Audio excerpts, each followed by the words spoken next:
يعني عندما نتكلم عن مشاركة المرأة سياسيا فإحنا نتكلم عن عدة مجالات. ضروري جدا أولا أن المرأة عندما تشارك الحياة السياسية أن تكون مشاركة مثلا في الإدلاء بصوتها في الانتخابات، أن لا تقاطع الانتخابات، لأن هذه واحدة من المعضلات التي نعاني منها. عندما تشارك المرأة بكثرة والمرأة تصوت للمرأة في البرلمانات، بطبيعة الحال سنرى نساء أكثر في البرلمانات.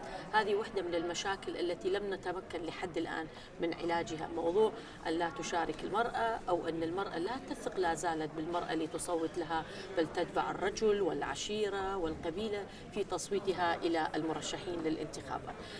الموضوع الآخر الذي يضمن مشاركة المرأة بالعملية السياسية بشقيها التشريعي والتنفيذي. فإذا تحدثنا عن البرلمان، عن السلطات التشريعية، بعض الدول كالعراق مثلا حددنا نسبة مشاركة في البرلمان الذي هي تسمى الكوتا طبعا، وهو كوتا قانونية ودستورية. فالدستور العراقي ينص أن لا يكون هناك أقل من 25% من النساء، وبطبيعة الحال هذا النص الدستوري ينفذ من خلال قانون الانتخابات، فتكون هناك نسبة مشاركة جيدة للنساء، وتكون دائما هناك بين 84 83 وأحيانا أكثر امرأة في البرلمان العراقي من مجموع 328 نائب، أي ما لا يقل عن 25%. لكن نعاني من مشاركتها في السلطة التنفيذية، حيث هذه الكوتا مخصصة فقط للبرلمان، فنرى دائما وزيرة أو وزيرتين من مجموع 30 أو أكثر وزير في الحكومات.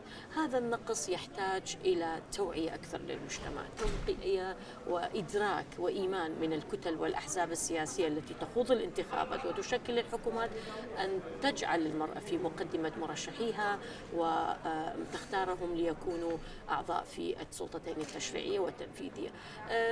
تؤثر طبيعة المجتمع، تؤثر القوانين، وتؤثر البيئة أيضا على تحقيق هذا الأمر. ولكن المرأة في العراق أثبتت وجودها في مجلس النواب العراقي، في منظمات المجتمع المدني، صح ليس دون مستوى الطموح، ولكن نحن نعتبرها خطوة مهمة وإيجابية من أجل تحقيق المزيد.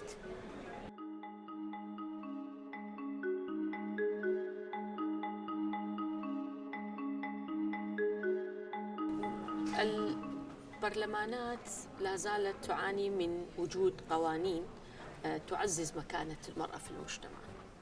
المرأة لا زالت تعاني من عنف، من إجحاف، من انتقاص في حقها في كثير من المكامن. ما لم نستطع أن نرفع الحيف عن المرأة في هذه المكانات، ربما يصعب الحديث عن وجودها في السلطة التشريعية وعلى سدة الحكم. نحن نتمنى في العراق مثلا أن نرى مرأة في أحد الرئاسات، كأن تكون رئيسة جمهورية أو رئيسة برلمان في يوم من الأيام. هذه مهمة، لكن كيف نحقق أو نصل إلى الهدف الأسمى والذي هي المناصفة؟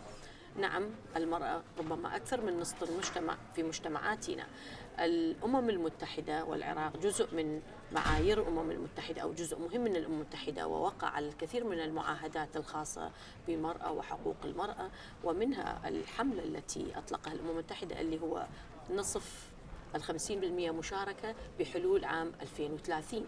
فبما أننا جزء مهم في الأمم المتحدة، يجب أن نسعى من خلال خطط وبرامج للوصول إلى هذا الهدف المهم، والذي هي المناصفة أو مناصفة الرجل في كثير من المناصب، ليست التشريعية والتنفيذية، ليس في البرلمان والوزارات، وأيضا في مؤسسات الأخرى الرصينة العلمية والثقافية، وفي القضاء أيضا.